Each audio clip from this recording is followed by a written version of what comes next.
Suscríbete a Venganza Perfecta. Ahora, comencemos. Vicente Elizalde había aprendido a leer el silencio de la misma manera que otros hombres leen libros. En su línea de trabajo como investigador de accidentes industriales, los espacios entre las palabras a menudo revelaban más que las palabras mismas. Pero el silencio en su propia casa se había convertido últimamente en algo diferente, algo espeso y pesado, como una tela empapada en agua. Estaba sentado en su oficina en el segundo piso de su casa en Bosques de las Lomas, en la Ciudad de México, revisando archivos de casos en su computadora portátil. A través de la ventana, podía ver las hojas de octubre esparciéndose por la entrada del garaje. El Mercedes de su esposa Cecilia salió, seguido de cerca por el Lexus de su madre, Dorotea, para su viaje de compras. Hacían un ritual de ello cada sábado por la tarde durante el último año. Desde que la condición de Emma supuestamente había empeorado. Emma, su hija de 8 años, ciega de nacimiento, según decían a todos. Recordó el día en el hospital cuando los médicos entregaron el diagnóstico. Como Cecilia se había derrumbado en los brazos de su madre, como Dorotea lo había mirado con esos ojos calculadores como si midiera su reacción. Vicente cerró su computadora portátil y bajó las escaleras. Emma estaba sentada en su lugar habitual en el sofá de la sala, con las manos cruzadas en su regazo y los ojos mirando a la nada. Llevaba las gafas oscuras que le habían comprado.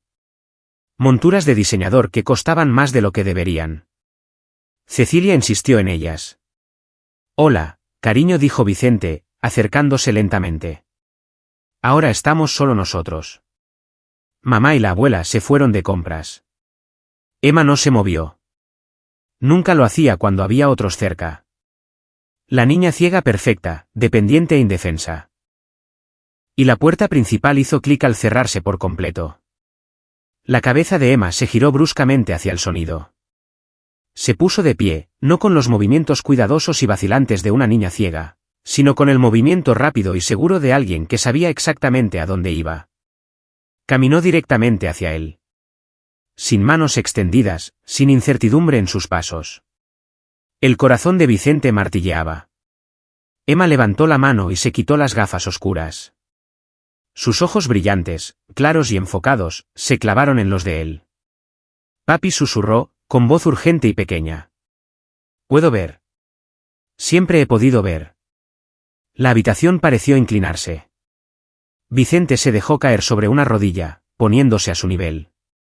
«Emma, ¿qué?» «Escúchame». Sus pequeñas manos agarraron su camisa. «Tienes que irte de esta casa antes de que vuelvan. He visto cosas terribles, papi. Cosas terribles que creen que no puedo ver porque se supone que soy ciega». «¿Qué cosas?» «Emma, no entiendo». «El armario de mamá. El que está cerrado con llave en su habitación. Sé dónde esconde la llave». Los ojos de Emma se llenaron de lágrimas. «Revísalo y entenderás todo».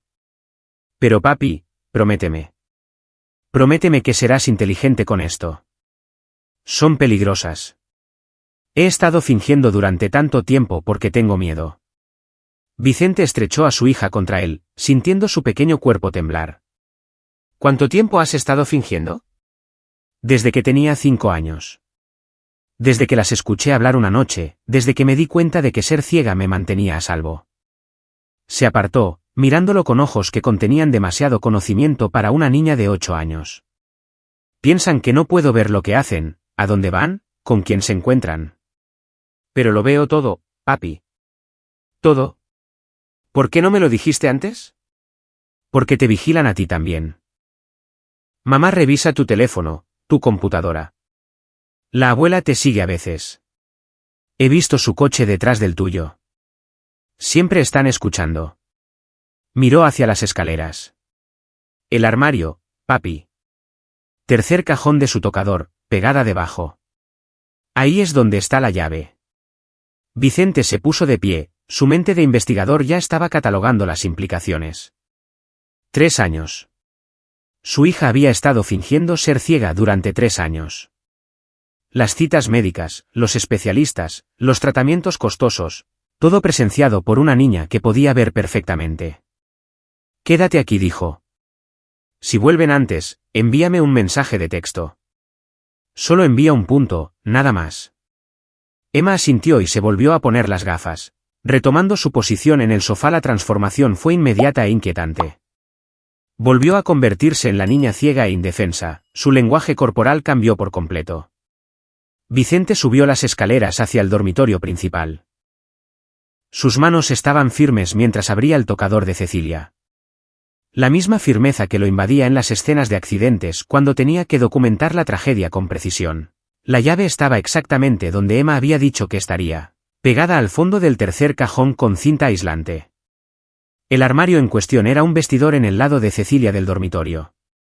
Nunca cuestionó por qué lo mantenía cerrado con llave. Ella había dicho que era para sus ropas caras, por seguridad. Él lo había aceptado de la misma manera que había aceptado tantas pequeñas cosas a lo largo de los años. La llave giró suavemente. La puerta se abrió. Al principio, Vicente no entendió lo que estaba viendo. Cajas, archivadores, un escritorio con una computadora portátil. Parecía como si hubieran metido una oficina dentro de un armario. Luego comenzó a abrir cajones. El primer archivo que sacó estaba etiquetado como Emma Médico.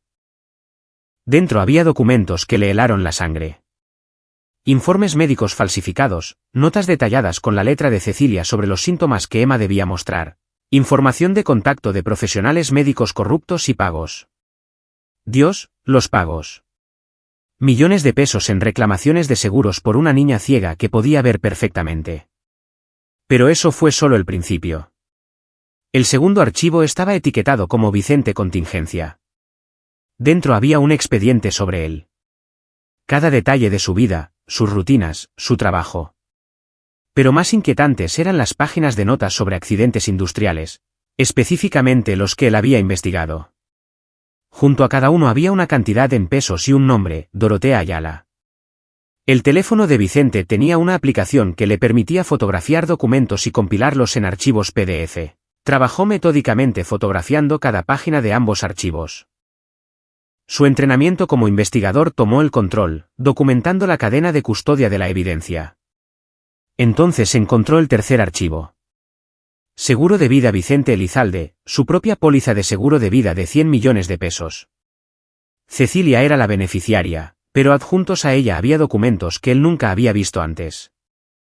Pólizas adicionales que nunca había firmado, falsificaciones, se dio cuenta al mirar las firmas, su letra, pero no del todo correcta. 200 millones en total. Y debajo de esas pólizas, notas detalladas sobre accidentes en sitios industriales, sus sitios de accidentes con fechas futuras. Vicente sintió que el mundo se reducía a un punto. Estaban planeando matarlo. Hacer que pareciera un accidente en uno de sus sitios de investigación. Dorotea debía tener contactos en la industria. El archivo mostraba pagos a gerentes de sitio, inspectores de seguridad, operadores de equipos. Sus manos temblaban mientras fotografiaba los documentos. ¿Cuánto tiempo llevaban planeando esto? ¿Qué tan cerca había estado de morir sin saberlo? El último cajón contenía algo completamente diferente. Un diario. La letra de Dorotea, inconfundible y precisa. Pasó a una entrada aleatoria de hace 2 años. Cecilia ejecutó el fraude médico a la perfección. La ceguera de Emma ahora está documentada a través de múltiples especialistas. Los pagos del seguro asegurarán nuestra base. La fase 2 requiere más paciencia. La muerte de Vicente debe parecer natural para su industria. Un accidente desafortunado durante una investigación. El momento debe ser perfecto. Hemos esperado tanto tiempo. Podemos esperar más. Las pólizas de seguro de vida están en su lugar. Su confianza en Cecilia es absoluta. No sospecha nada. Vicente leyó entrada tras entrada. La conspiración se remontaba a años antes de que siquiera se casara con Cecilia. Dorotea lo había orquestado todo. Ella posicionó a Cecilia para conocerlo en una conferencia de la industria, había alentado su relación, había presionado para el matrimonio. Vicente Elizalde es perfecto. Una entrada temprana decía, su reputación en la investigación de accidentes lo hace valioso. Sus pólizas de seguro de vida pueden maximizarse. Su naturaleza confiada lo hace fácil de manipular. Y el dinero de su familia, la herencia de sus padres, fluirá todo hacia Cecilia tras su muerte. Combinado con los pagos del seguro, estamos hablando de un mínimo de 300 millones de pesos. Él había heredado casi 100 millones de pesos cuando sus padres murieron en un accidente automovilístico hace 3 años. Dinero que había puesto en un fideicomiso. Dinero que había planeado usar para la educación y el cuidado de Emma. El accidente automovilístico de sus padres. Vicente hojeó hacia atrás en el diario, sus manos ahora firmes de nuevo, el shock convirtiéndose en algo más frío y concentrado. Allí, una entrada de hace 3 años. El fallo en la línea de frenos funcionó a la perfección. La policía dictaminó que fue accidental. La herencia de Vicente ahora es accesible a través de Cecilia. Pasamos a la fase 2, establecer la ceguera de Emma y comenzar a maximizar el fraude médico. Fase 3, cronograma del accidente laboral de Vicente por determinar. Habían asesinado a sus padres. Vicente cerró el diario y fotografió cada página. Luego devolvió todo cuidadosamente a su posición exacta. Cerró el armario con llave y volvió a colocar la llave en su sitio. Bajó las escaleras con piernas que se sentían mecánicas. Emma todavía estaba en el sofá, aún interpretando su papel. ¿Lo encontraste?, susurró. Sí. Vicente se sentó a su lado. Emma, necesito que sigas fingiendo. ¿Puedes hacer eso? Lo he hecho durante 3 años, papi. Puedo hacerlo más tiempo. No será por mucho más tiempo. La atrajo hacia sí. Te lo prometo, cariño. Vamos a terminar con esto. ¿Qué vas a hacer? Vicente pensó en los archivos, las pólizas de seguro, los accidentes planeados, el asesinato de sus padres. Pensó en su esposa, la mujer que había amado, o creído amar, y en su madre orquestando la muerte con el mismo cuidado que otras personas usaban para planear vacaciones. Voy a investigar, dijo, de la misma manera que investigo accidentes, encontrar cada punto de falla, cada vulnerabilidad, cada pieza de evidencia, y luego me aseguraré de que enfrenten las consecuencias de lo que han hecho. ¿Irán a la cárcel? Eventualmente. La voz de Vicente era tranquila. Pero primero, van a entender qué se siente cuando tu vida es demolida por alguien en quien confías. Van a ver cómo todo lo que han construido se desmorona pieza por pieza, y van a saber exactamente quién lo está haciendo y por qué. Emma lo miró con esos ojos que parecían contener demasiado. Bien. Se sentaron juntos en silencio hasta que escucharon coches en la entrada. Emma inmediatamente volvió a meterse en el personaje, desenfocando la mirada y cruzando las manos en su regazo.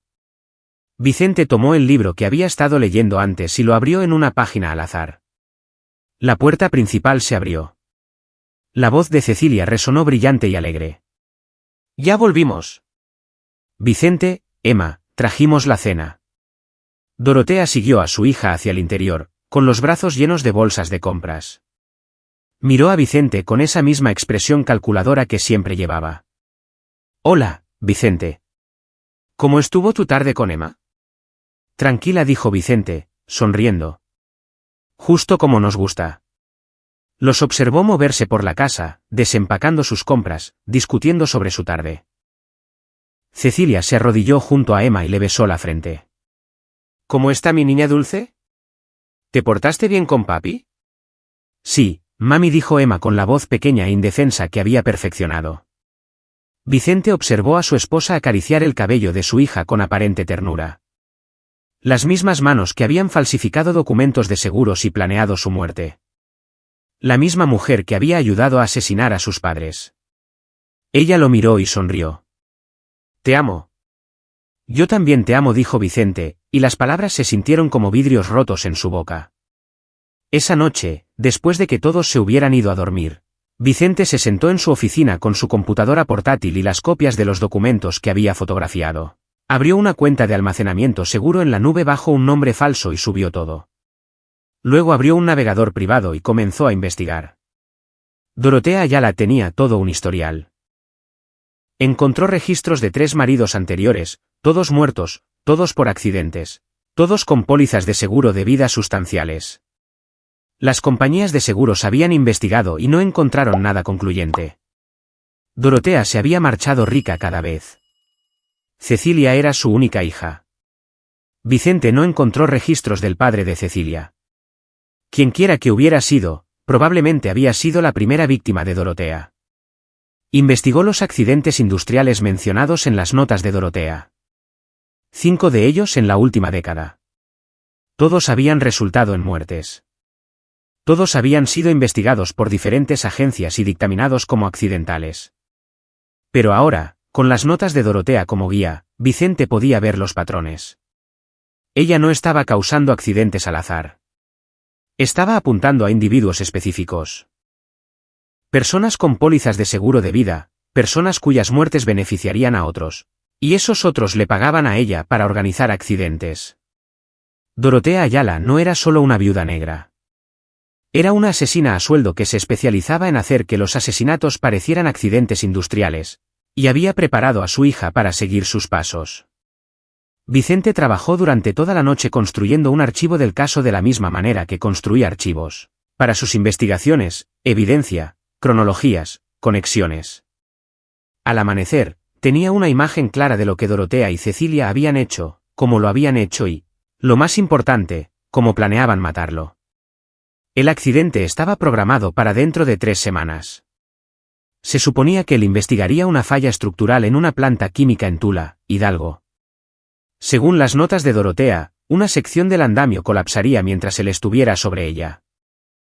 Una caída de 12 metros, casi con certeza fatal. El gerente de la planta estaba en la nómina de Dorotea, al igual que el inspector de seguridad que firmaría la investigación después. Vicente tenía 3 semanas para desmantelar toda su operación. 3 semanas para hacerlas pagar por todo lo que habían hecho. 3 semanas para proteger a Emma y asegurarse de que su hija nunca tuviera que fingir ser ciega otra vez. Cerró su computadora portátil cuando la luz del sol comenzó a filtrarse por las ventanas de la oficina. Cecilia despertaría pronto, esperaría que él estuviera en la cama a su lado. Él tendría que interpretar su propio papel ahora. El marido confiado, el padre devoto, el hombre que no sospechaba nada. Vicente Elizalde había construido su carrera entendiendo cómo fallaban las cosas, cómo se rompían los sistemas, cómo ocurrían los desastres. Ahora usaría ese conocimiento para diseñar el mayor fracaso de todos. La destrucción completa y total del castillo de naipes cuidadosamente construido por Dorotea Ayala y Cecilia Cristian. Cometieron un error crítico. Habían subestimado a su víctima, y lo habían hecho todo frente a un testigo que pensaban que no podía ver. El lunes por la mañana llegó con un toque fresco de otoño. Vicente se vistió para el trabajo con su ropa habitual, jeans oscuros, botas, una camisa con botones debajo de una chaqueta, el uniforme de un hombre que dividía su tiempo entre oficinas y sitios industriales. Cecilia todavía estaba dormida cuando él se fue, lo cual era normal. Lo que no era normal era la unidad USB en su bolsillo que contenía copias encriptadas de todo lo que había encontrado. Condujo hasta su oficina en Santa Fe, Ciudad de México, una pequeña suite en un edificio que albergaba a varios consultores y contratistas independientes. Su asistente, Cristina Campos, ya estaba allí con café y su horario para la semana. Buenos días, Vicente. Tienes el informe preliminar sobre el incendio del almacén y una visita al sitio de la planta textil el miércoles. Cristina tenía unos 50 años, era eficiente y aguda. Había trabajado con Vicente durante 6 años desde que él dejó la gran firma de investigación para comenzar su propia consultoría. Gracias, Cristina. ¿Puedes bloquear la tarde del viernes? Necesito ocuparme de algunos asuntos personales. ¿Todo bien? Ella lo estudió con preocupación. Pareces cansado. Solo cosas familiares. Vicente logró sonreír. Nada grave. Cerró la puerta de su oficina y pasó la siguiente hora haciendo llamadas. La primera fue a su abogado, Alejandro Durán, un viejo amigo de la universidad que se especializaba en derecho familiar. Alejandro, necesito verte hoy. Es urgente. ¿Puedes darme una pista de qué se trata? Divorcio, custodia y posiblemente conspiración criminal. Hubo una pausa. Despejaré mi agenda. Ven cuando quieras. La segunda llamada fue a Iván Carrillo, un investigador privado con el que Vicente había trabajado en casos de fraude de seguros. Iván, necesito vigilancia sobre 2 personas. Discreta, exhaustiva y que comience de inmediato. ¿A quién estamos vigilando? A mi esposa y a mi suegra. Otra pausa. Vicente, en lo que sea que estés metido, necesito documentación de a dónde van, con quién se encuentran, todo lo que hacen. ¿Puedes manejarlo o debería buscar a alguien más?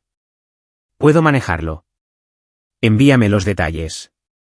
La tercera llamada fue la más difícil. Vicente marcó el número de Carlos Hernández, un contador forense que lo había ayudado a rastrear flujos de dinero en varios casos de accidentes industriales. Carlos, necesito que rastrees algunas transacciones financieras para mí. Pagos de seguros, pólizas de seguro de vida y pagos a varios individuos durante los últimos 10 años.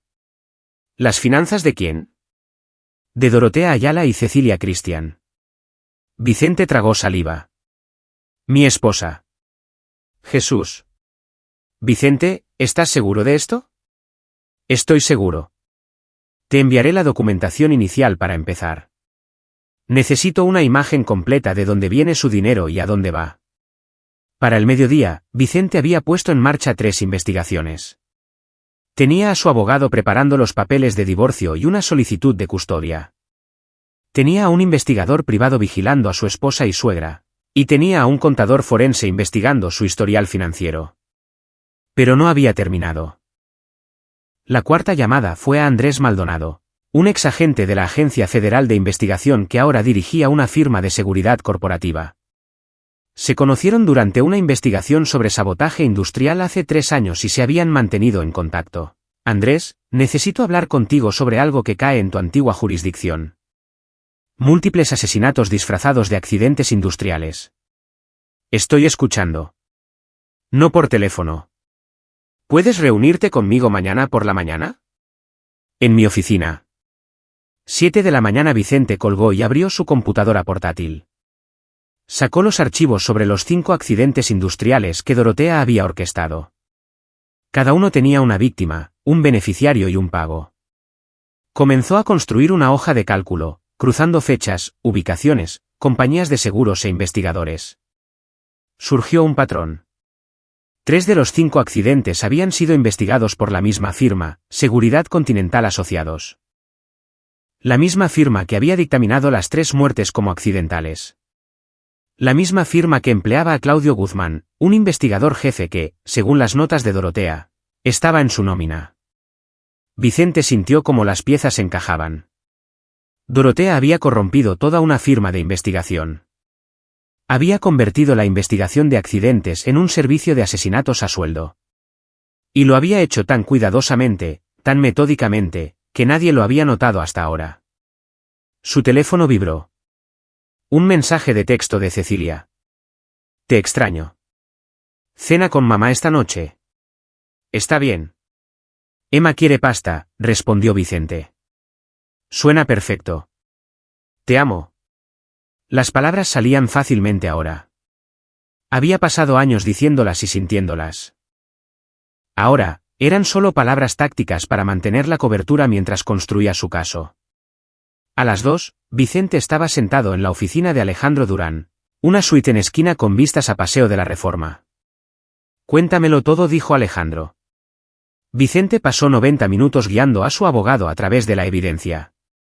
La expresión de Alejandro pasó del escepticismo al shock y luego a una furia fría. ¿Asesinaron a tus padres? Según el diario de Dorotea, sí, el fallo de los frenos que los mató no fue un accidente. Vicente, tienes que ir a la policía ahora mismo. ¿Y decirles qué? Que entré al armario cerrado de mi esposa y encontré un diario donde su madre confiesa múltiples asesinatos. Esa evidencia no sería admisible. Argumentarían que la planté, la falsifiqué, la inventé. Necesito más que eso. Necesito corroboración. Testigos, evidencia financiera en un caso tan hermético que no puedan escabullirse. Alejandro se reclinó en su silla. ¿Estás planeando algo? Estoy planeando destruirlas legalmente, financieramente y personalmente, en ese orden. La voz de Vicente era tranquila. Pero primero, necesito asegurarme de que Emma esté a salvo.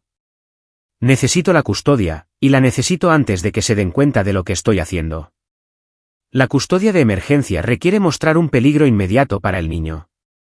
Emma ha estado fingiendo ser ciega durante 3 años porque tiene miedo de su madre y su abuela. Yo llamaría a eso peligro inmediato. Alejandro asintió lentamente. Necesitaremos que Emma testifique. ¿Puedes soportar eso? Es la persona más fuerte que conozco. Vicente pensó en su hija, sentada ciega en su propia casa, observando todo, protegiéndose de la única manera que sabía. Ella hará lo que sea necesario. ¿Qué hay de ti?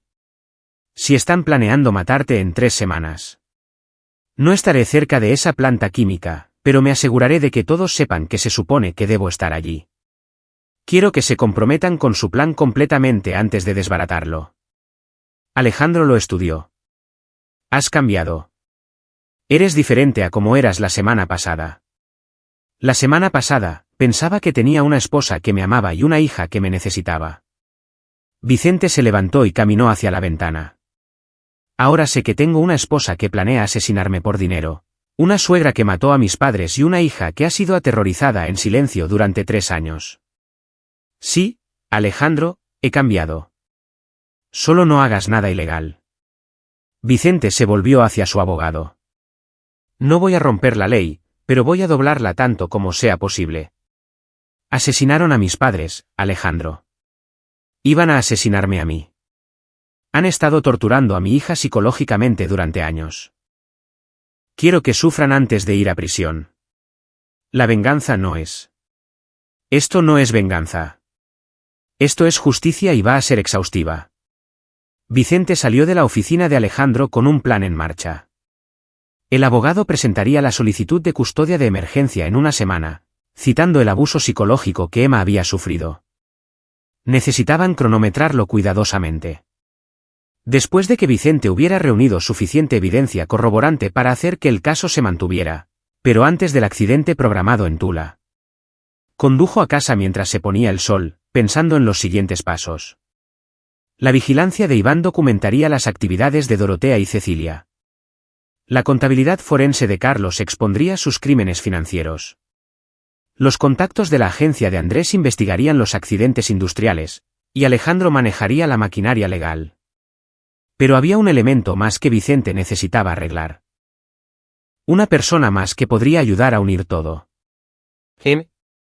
Esa noche después de la cena, pasta, como Emma había pedido, Vicente esperó hasta que Cecilia y Dorotea estuvieran en la cocina limpiando. Se sentó junto a su hija en el sofá. Emma susurró. Necesito que me cuentes todo lo que has visto, todo lo que han hecho, a dónde han ido, con quién se han reunido. ¿Puedes hacer eso?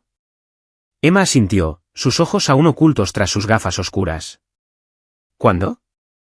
Esta noche, después de que se vayan a dormir, ven a mi oficina. Mamá a veces me revisa. Estaré atento. Si sube las escaleras, toseré 2 veces. Lo escucharás y volverás a tu habitación antes de que ella revise.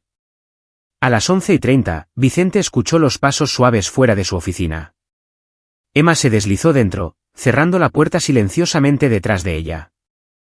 Se quitó las gafas y sus ojos brillaron a la luz de la lámpara. Empieza desde el principio, dijo Vicente. ¿Cuándo te diste cuenta por primera vez de que necesitabas fingir ser ciega? Tenía 5 años. Me desperté una noche y las escuché hablar en la habitación de la abuela. Mamá y la abuela. Estaban hablando de dinero, de seguros, de enfermarme para que pudieran cobrar. No entendí todo, pero entendí lo suficiente para tener miedo. ¿Qué pasó después? Al día siguiente, me llevaron a un médico. Un médico falso. Creo que me hizo preguntas sobre lo que podía ver. Estaba tan asustada que mentí. Dije que todo estaba borroso. Y mamá parecía feliz y la abuela parecía feliz. Y me di cuenta de que si decía que no podía ver, estarían felices conmigo. El pecho de Vicente se apretó. 5 años. Emma tenía 5 años cuando tomó la decisión que le salvó la vida. Cuéntame lo que has visto desde entonces. Emma habló durante 2 horas. Describió reuniones entre Dorotea y hombres con trajes de negocios, conversaciones sobre objetivos, pagos y cronogramas. Describió a Cecilia revisando los archivos de Vicente, fotografiando documentos, informando a su madre. Describió el día en que Dorotea llegó a casa emocionada, diciéndole a Cecilia que los padres están listos y la herencia es segura. Vicente grabó todo en su teléfono, la voz de su hija tranquila y precisa, relatando horrores con el desapego de alguien que había vivido con ellos demasiado tiempo. Hay un hombre, dijo Emma. Viene a la casa de la abuela a veces. Tío Claudio, lo llaman, pero no es realmente mi tío. Habla sobre accidentes, sobre investigaciones. Le dice a la abuela qué sitios están por venir, cuáles tienen problemas, qué inspectores pueden ser sobornados. Claudio Guzmán, el investigador de Seguridad Continental Asociados. ¿Qué más, cariño? La semana pasada, las escuché hablar sobre el plan en Tula, sobre el andamio, sobre asegurarse de que estuvieras en el nivel superior cuando colapsara. La voz de Emma se quebró. Se estaban riendo, papi. Mamá y la abuela se estaban riendo de cómo morirías. Vicente atrajo a su hija hacia sí. No voy a morir. Ellas son las que van a caer. ¿Lo prometes? Lo prometo. Pero Emma, necesitamos ser muy cuidadosos durante las próximas semanas. Necesitas seguir fingiendo. ¿Puedes hacer eso? Lo he estado haciendo durante 3 años. Puedo hacerlo un poco más. Ella lo miró. Cuando esto termine, ¿puedo dejar de fingir? Cuando esto termine, nunca tendrás que fingir de nuevo. A la mañana siguiente a las 7, Vicente estaba sentado en la oficina de Andrés Maldonado en Polanco. El exagente federal se veía igual que hace 3 años. En forma, de mirada aguda, escéptico de todo. Muéstrame lo que tienes, dijo Andrés. Vicente abrió su computadora portátil y lo vio a través de los archivos, el diario de Dorotea, los documentos del seguro, las conexiones con los 5 accidentes industriales, la corrupción de Claudio Guzmán y Seguridad Continental Asociados. La expresión de Andrés se oscureció a medida que revisaba la evidencia. Esto es una empresa criminal. Asesinato a sueldo, fraude de seguros, corrupción de funcionarios públicos. ¿Puedes hacer algo con esto? Puedo pasarlo a mis antiguos colegas en la fiscalía. Pero Vicente, esta evidencia, la obtuviste ilegalmente, entrando en un armario cerrado, tomando documentos sin permiso. Fotografié documentos en mi propia casa, documentos que amenazan mi vida y el bienestar de mi hija. Cualquier abogado competente podría argumentar circunstancias eximentes. Quizás. Andrés se reclinó. Pero esto es lo que puedo hacer. Puedo hacer que la Fiscalía abra una investigación sobre los accidentes industriales. Si encuentran evidencia corroborante, transacciones financieras, testimonios de testigos, evidencia física, entonces lo que encontraste se convierte en parte de un patrón más grande. Se vuelve admisible. ¿Cuánto tiempo tomará eso? ¿Semanas? Tal vez meses. Tengo 3 semanas antes de que intenten matarme. Andrés lo estudió. No vas a ir realmente a esa planta en Tula, ¿verdad? Por supuesto que no.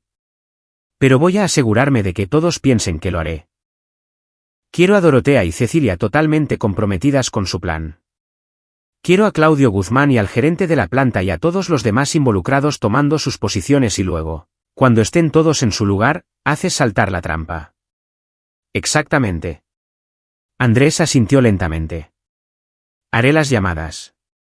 Pero Vicente, necesitas tener cuidado. Esta gente ha matado antes. Si sospechan que sabes, no lo harán. Soy un buen investigador, Andrés. Y ahora mismo, estoy investigando el caso más importante de mi vida. Vicente salió de la oficina de Andrés y condujo a la suya. El primer informe de vigilancia de Iván Carrillo lo esperaba en su correo electrónico. Dorotea había pasado la mañana del lunes reuniéndose con 3 personas diferentes en una cafetería del centro. Iván había fotografiado a los 3. Vicente pasó sus caras por una base de datos y obtuvo coincidencias en 2 de ellos. Ambos eran ajustadores de seguros de firmas importantes. Cecilia había pasado el día de compras y almorzando con amigas. Nada sospechoso excepto por un detalle. Había hecho una llamada desde su coche e Iván había conseguido una fotografía de la pantalla de su teléfono en el reflejo de la ventana de una tienda. La llamada fue a Claudio Guzmán. El informe financiero preliminar de Carlos Hernández llegó esa tarde. Dorotea Ayala había recibido pagos de seguros por un total de 240 millones de pesos en los últimos 15 años. Cecilia había recibido 60 millones del seguro de discapacidad de Emma y ambas mujeres tenían pagos regulares yendo a cuentas numeradas en las Islas Caimán. El rastro del dinero era claro. Vicente lo cruzó con las fechas de los 5 accidentes industriales. Cada accidente fue seguido en semanas por un pago a las cuentas de Dorotea. Asesinato a sueldo pagado en cuotas lavadas a través de banca offshore. Vicente compiló todo en un archivo maestro. La evidencia se estaba acumulando, pero necesitaba más. Necesitaba que los CEO conspiradores se incriminaran a sí mismos para probar que el plan para su asesinato estaba activo y en curso. Esa noche en la cena, Dorotea sacó el tema de la investigación en Tula. Escuché que vas a esa planta química la próxima semana, Vicente. La que tiene la falla estructural. Vicente asintió, manteniendo su expresión neutral. La semana después de la próxima. Estoy haciendo una revisión preliminar la próxima semana, luego la inspección in situ la semana siguiente. Ten cuidado. La sonrisa de Dorotea era de abuela preocupada. Esos sitios industriales pueden ser peligrosos. Siempre tengo cuidado. Por supuesto que sí. Cecilia se acercó y le apretó la mano. Pero mamá tiene razón. Tal vez deberías llevar a alguien contigo. Un compañero. Alguien que te cubra las espaldas. Política de la compañía. Investigaciones en solitario para evaluaciones iniciales. Reduce problemas de responsabilidad. Aún así, dijo Dorotea, promete que serás extra cauteloso. Lo prometo. Los vio intercambiar una mirada, breve, satisfecha. Pensaban que todo procedía según el plan. Después de la cena, Vicente hizo un espectáculo de revisar sus archivos para la inspección de Tula. Dejó documentos fuera donde Cecilia pudiera verlos. Tuvo conversaciones telefónicas al alcance del oído sobre la programación, sobre protocolos de seguridad, sobre reunirse con el gerente de la planta. Todo era teatro, una actuación diseñada para asegurar a Dorotea y Cecilia que su objetivo caminaba obedientemente hacia su muerte. Pero mientras Vicente interpretaba su papel, la vigilancia de Iván Carrillo continuaba. Dorotea se reunió con Claudio Guzmán el martes por la noche. Iván los fotografió en un restaurante, fotografió a Claudio deslizando un sobre la mesa. Fotografió a Dorotea contando dinero en efectivo. El miércoles, Cecilia hizo otra llamada a Claudio. Iván interceptó esta electrónicamente. No del todo legal, pero Vicente no planeaba usarlo en la corte. Era solo para información. Escuchó a su esposa discutir el horario de Vicente y asegurarse de que esté en el andamio, y el cronograma de pagos. Para el jueves, Vicente había acumulado suficiente evidencia para enterrarlos a todos. Pero aún no estaba listo para moverse. Necesitaba una cosa más. Necesitaba que realmente intentaran el asesinato. Esa noche, Vicente llamó al gerente de la planta en Tula. Su nombre era Toño Herrera, y según las notas de Dorotea, le estaban pagando 1 millón de pesos para asegurar el accidente de Vicente.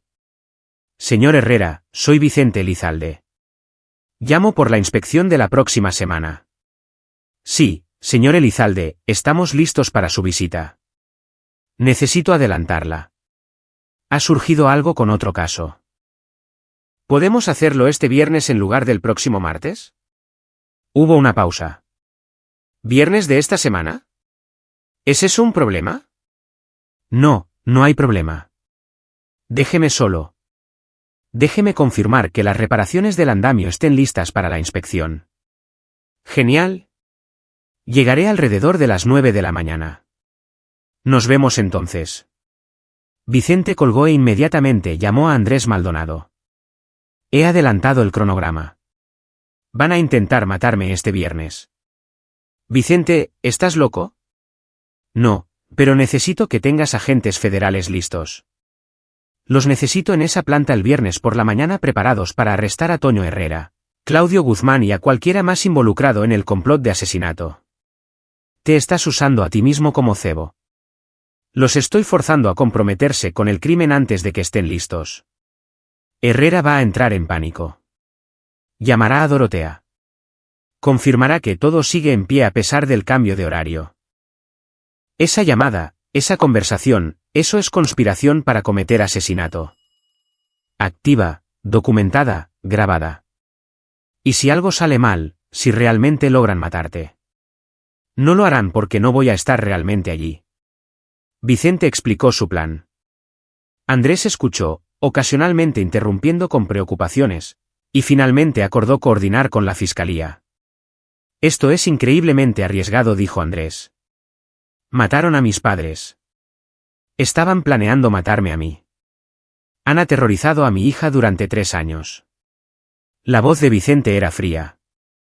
Quiero que los atrapen en el acto sin ninguna forma posible de reclamar inocencia. Quiero que sepan que han sido superados y quiero que pasen el resto de sus vidas en prisión pensando en cuán completamente fueron derrotados. Recuérdame nunca ponerme de tu lado malo. Solo ten a tu gente en posición el viernes. Esa noche, Vicente le contó a Emma lo que estaba a punto de suceder. Este viernes, todo termina. Necesitamos mantenernos a salvo, cariño. Pase lo que pase, sigue fingiendo. No les des ninguna razón para sospechar que sabes algo. ¿Y si te lastiman? No lo harán. Voy a estar rodeado de agentes federales. El lugar más peligroso para mí ahora mismo es esta casa, fingiendo ser el marido confiado. Emma lo abrazó fuertemente. Quiero que esto termine. 2 días más. Eso es todo. 2 días más y nunca tendrás que fingir de nuevo. La mañana del viernes llegó fría y despejada. Vicente se vistió para una inspección de sitio industrial. Botas con punta de acero, casco, chaleco reflectante. Besó a Cecilia para despedirse. Ten cuidado, dijo ella, sonriendo. Siempre lo tengo. Condujo hacia Tula, Hidalgo. Su teléfono rastreaba su ruta, enviando su ubicación al teléfono de Cecilia a través de la aplicación de compartir en familia. Ella estaría mirando, asegurándose de que él iba a donde decía que iría. Pero a 30 kilómetros de la planta, Vicente se detuvo en un área de descanso. Una SUV negra estaba esperando. Andrés Maldonado salió junto con 2 agentes federales. Todo está listo, dijo Andrés. Herrera hizo 3 llamadas anoche. Una a Dorotea, una a Claudio Guzmán y una al aparejador de andamios que se supone que debe sabotear el equipo. Las 3 llamadas discuten tu muerte en términos explícitos. Los tenemos atrapados. Vicente entregó su teléfono. Uno de tus agentes necesita llevar esto a la planta. Manténganlo en movimiento.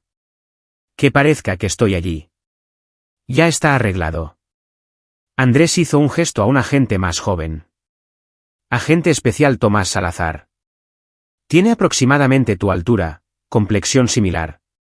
Usará tu chaleco y casco. Se mantendrá lo suficientemente lejos de las cámaras para que nadie pueda decir que no eres tú. ¿Qué hay de Herrera? Está en la planta ahora mismo, esperándote. También Claudio Guzmán. Apareció hace 20 minutos para observar la investigación. Tenemos agentes en posición alrededor del perímetro. En el momento en que intenten ejecutar su plan, entramos. Vicente sintió que el peso de 3 semanas se levantaba ligeramente. ¿Y Dorotea y Cecilia? Un equipo diferente está ejecutando órdenes de allanamiento en ambas residencias ahora mismo. Tu esposa y suegra están siendo arrestadas mientras hablamos. Vicente miró su reloj. 9:15, ¿mi hija? Ya está protegida. Enviamos a una trabajadora social y 2 agentes a tu casa a primera hora esta mañana. Emma está a salvo. Vicente cerró los ojos. Cuando los abrió, Andrés lo miraba con algo parecido al respeto. Lo hiciste, dijo Andrés. Construiste el caso. Reuniste la evidencia y estás a punto de derribar toda una operación de asesinato a sueldo. Necesito ver cómo los arrestan. Todavía no. Primero, cerramos la trampa en Tula. Condujeron a una ubicación a 5 kilómetros de la planta donde la fiscalía había establecido un centro de comando móvil. Vicente observó en los monitores cómo el agente especial Salazar, vistiendo el chaleco de Vicente y llevando el kit de investigación de Vicente, entraba en la planta química. Toño Herrera lo saludó, aunque el audio era demasiado distante para escuchar la conversación. Claudio Guzmán estaba cerca, con portapapeles en mano, interpretando el papel de investigador observador. Salazar fue conducido al andamio en cuestión. Una estructura de metal de 3 pisos de altura que proporcionaba acceso a los tanques de almacenamiento. Según las notas de Dorotea, uno de los cables de soporte había sido debilitado. Cuando el peso de Vicente estuviera en la plataforma superior, el cable se rompería y toda la estructura colapsaría. Excepto que Vicente no estaba allí, y los federales ya habían reemplazado el cable saboteado con uno seguro. Salazar subió al andamio. Herrera y Guzmán observaron desde abajo. Vicente podía ver la tensión en su lenguaje corporal en el monitor. Entonces Salazar llegó a la plataforma superior, pisó sobre ella, y nada sucedió. Herrera y Guzmán intercambiaron miradas. La cara de Herrera palideció. Sacó su teléfono. Está llamando a Dorotea, dijo uno de los agentes monitoreando las comunicaciones. Audio entrando ahora. La voz de Dorotea llenó el centro de comando. ¿Por qué me estás llamando? ¿Ya está hecho? El cable no se rompió. Está en una plataforma ahora mismo y no pasó nada. No entiendo. ¿Usaste la compañía de aparejos que te envié? Sí, pero entonces ¿por qué no está muerto? La voz de Dorotea era hielo. No lo sé. Tal vez no es lo suficientemente pesado. Envía a Guzmán allí arriba. Encuentra una razón para que ambos estén en la plataforma. Tanto peso hará. Policía Federal Ministerial. Nadie se mueva. Los agentes salieron de sus posiciones ocultas rodeando el andamio. En el monitor, Vicente vio a Toño Herrera dejar caer su teléfono. Claudio Guzmán se giró para correr, pero fue placado antes de avanzar 2 metros. El agente especial Salazar se quitó el casco de Vicente, revelando su propia cara. Están todos bajo arresto por conspiración para cometer asesinato. Andrés se volvió hacia Vicente. Está hecho. Están bajo custodia. ¿Mi esposa y suegra? Ya en detención. ¿Quieres ver los interrogatorios? Vicente lo pensó, luego negó con la cabeza. No, quiero ver a mi hija. Condujeron de regreso a Ciudad de México. Vicente en el asiento del pasajero de la SUV de la agencia, viendo la ciudad acercarse a través del parabrisas. Su teléfono sonó. El número de Cecilia. No contestó. Sonó de nuevo, luego el número de Dorotea. De nuevo, no contestó. Finalmente, un mensaje de texto de un número desconocido. Señor Elizalde, soy la agente especial Mariana Durán. Su hija está a salvo y pregunta por usted. Estamos en su residencia. Vicente leyó el mensaje 2 veces, luego miró a Andrés. Llévame a casa. La casa estaba rodeada de vehículos oficiales cuando llegaron. Los vecinos miraban desde sus patios, con los teléfonos fuera, grabando todo. A Vicente no le importó. Caminó directamente por la puerta principal. Emma estaba en la sala con una mujer con una chaqueta de la fiscalía y una trabajadora social. En el momento en que vio a Vicente, se puso de pie, se quitó las gafas oscuras y corrió hacia él.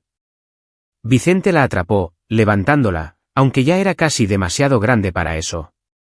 Ella rodeó su cuello con los brazos y enterró la cara en su hombro. Se acabó, cariño, dijo él.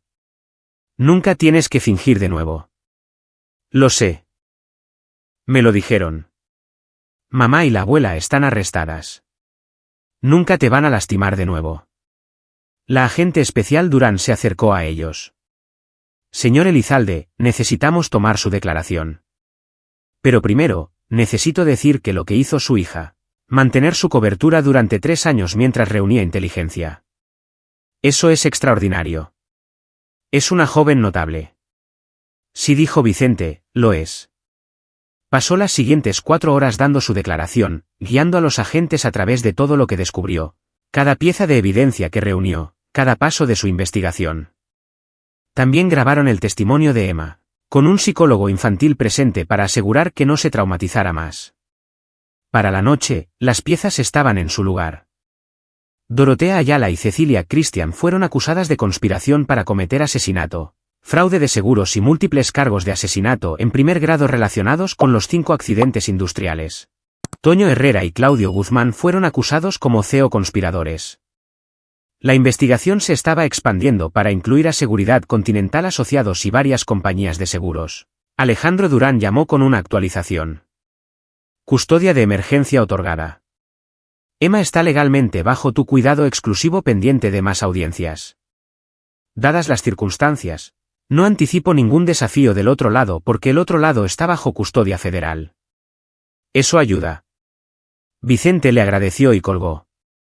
Encontró a Emma en su habitación, la real, la que apenas usaba porque Dorotea y Cecilia habían insistido en que durmiera abajo por seguridad. ¿Puedo quedarme aquí arriba ahora?, preguntó. Puedes quedarte donde quieras. ¿Puedo redecorar? Deshacerme de todas las cosas de niña ciega. Vicente miró alrededor de la habitación. Iluminación especial, marcadores táctiles, equipo de audio. Todo diseñado para mantener la ilusión de que Emma no podía ver. Redecoraremos como quieras.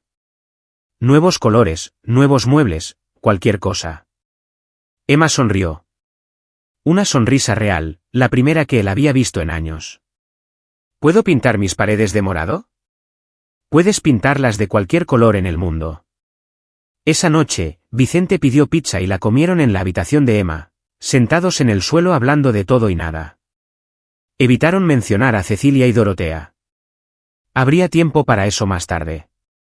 Terapia, procedimientos judiciales, el largo proceso de curación. Por ahora, era suficiente estar juntos, estar a salvo, ser libres. Papi, dijo Emma mientras se preparaba para dormir, ¿qué pasa ahora? Ahora, construimos una nueva vida. Solo tú y yo.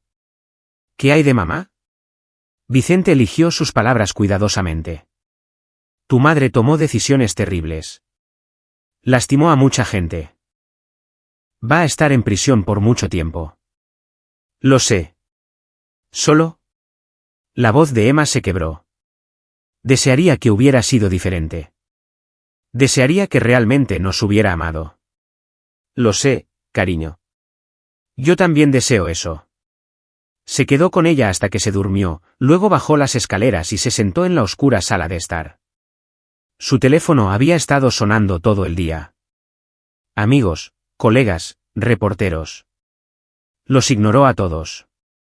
Mañana traería más interrogatorios, más declaraciones, más detalles que clasificar. Los medios descenderían. La historia se difundiría. Marido e hija descubren complot de asesinato por contrato de la esposa, esquema de accidentes industriales, años de fraude de seguros. Pero esta noche, Vicente simplemente se sentó en la oscuridad y se permitió sentir todo lo que había estado conteniendo durante 3 semanas. Dolor por sus padres, rabia hacia sus asesinos, alivio de que Emma estuviera a salvo, y debajo de todo, un agotamiento profundo hasta los huesos. Había ganado. Dorotea y Cecilia pasarían el resto de sus vidas en prisión. Emma era libre. La operación de asesinato por contrato estaba desmantelada. Se había hecho justicia, pero el costo de esa victoria fue todo lo que él pensaba que era su vida. Su matrimonio, su confianza, su sentido del mundo como un lugar seguro y predecible. Vicente sacó su teléfono y miró las fotos de tiempos más felices. Cecilia sonriendo. Emma de bebé, vacaciones familiares, días festivos, momentos normales de una vida que nunca había existido realmente. Las borró todas. Luego abrió una nueva nota y comenzó a escribir cosas por hacer. Encontrar un terapeuta para Emma. Vender esta casa. Empezar de nuevo. Los siguientes 6 meses fueron complejos. El juicio fue una sensación mediática. La defensa de Dorotea trató de alegar que el diario fue falsificado, la evidencia plantada. Toda la investigación una fantasía de venganza de un marido vengativo. Pero la fiscalía tenía demasiado, registros financieros, llamadas telefónicas interceptadas, testimonios de Toño Herrera y Claudio Guzmán, quienes aceptaron acuerdos de culpabilidad, y el testimonio de Emma. El jurado tardó menos de 4 horas en condenar a Dorotea Ayala de 5 cargos de asesinato en primer grado, conspiración para cometer asesinato y fraude de seguros. Cecilia fue condenada por conspiración para cometer asesinato y fraude de seguros. Ambas recibieron cadenas perpetuas sin posibilidad de libertad condicional. Claudio Guzmán y Toño Herrera recibieron 20 años cada uno. Seguridad Continental Asociados fue cerrada, sus ejecutivos enfrentando sus propios cargos penales. Vicente y Emma se mudaron a una nueva casa en un suburbio tranquilo lejos del circo mediático. Fueron a terapia juntos y por separado. Aprendieron a ser una familia de nuevo, de manera diferente que antes, pero más fuerte. Emma comenzó en una nueva escuela donde nadie sabía que alguna vez había fingido ser ciega.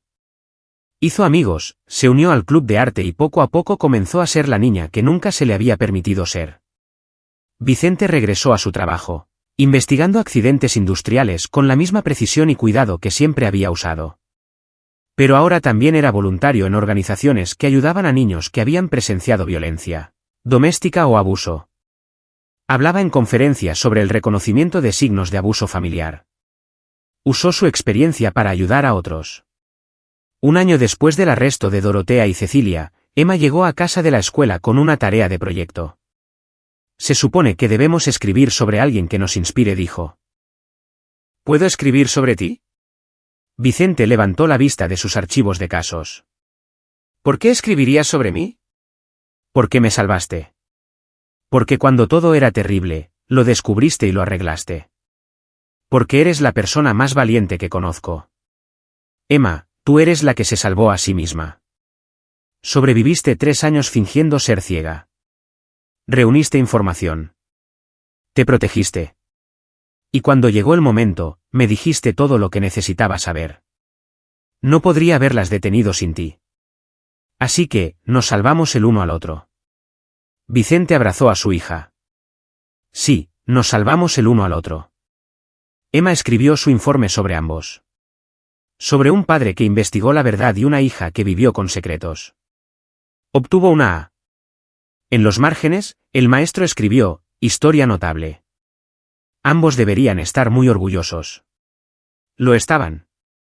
2 años después, Vicente asistió a la audiencia de libertad condicional de Dorotea Ayala.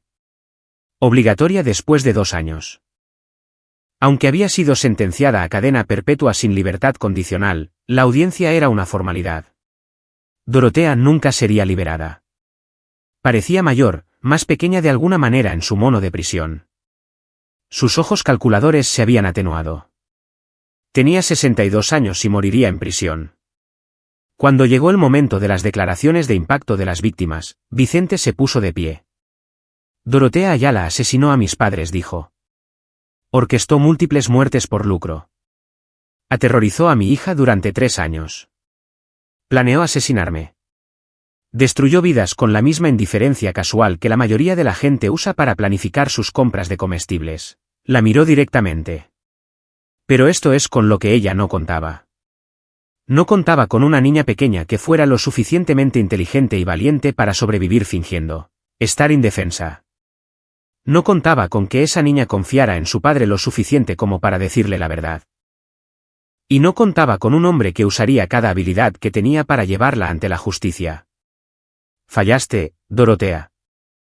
Fallaste completamente, y pasarás cada día del resto de tu vida sabiendo que fuiste derrotada por las mismas personas que pensaste que eran víctimas fáciles.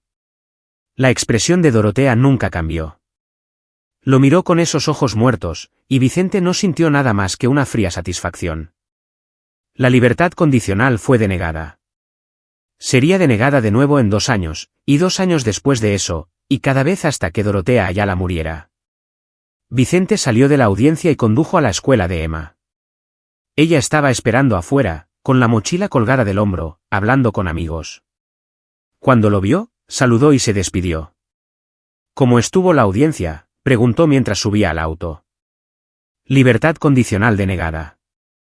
Nunca va a salir. Bien. Emma miró por la ventana. Ya no pienso mucho en ellas. ¿En mamá y la abuela? ¿Está mal eso? No, cariño. Significa que estás sanando. ¿Tú también estás sanando, papi? Vicente lo pensó mientras los conducía a casa. ¿Estaba sanando? Las pesadillas habían cesado. La vigilancia constante había disminuido. Podía confiar en la gente de nuevo, lentamente, con cuidado. Sí, dijo. Creo que estoy bien. Condujeron el resto del camino en un cómodo silencio. Cuando llegaron a casa, Emma saltó del auto y corrió adentro, gritando hacia atrás, «Voy a hacer galletas. Las moradas que te gustan». Vicente la siguió más lentamente, mirando su casa. Pequeña, modesta, nada como el escaparate en el que habían vivido antes. Pero era suya, verdaderamente suya, libre de secretos y mentiras y complots asesinos. Había ganado. Emma estaba a salvo. Dorotea y Cecilia fueron castigadas. La justicia había sido exhaustiva y completa.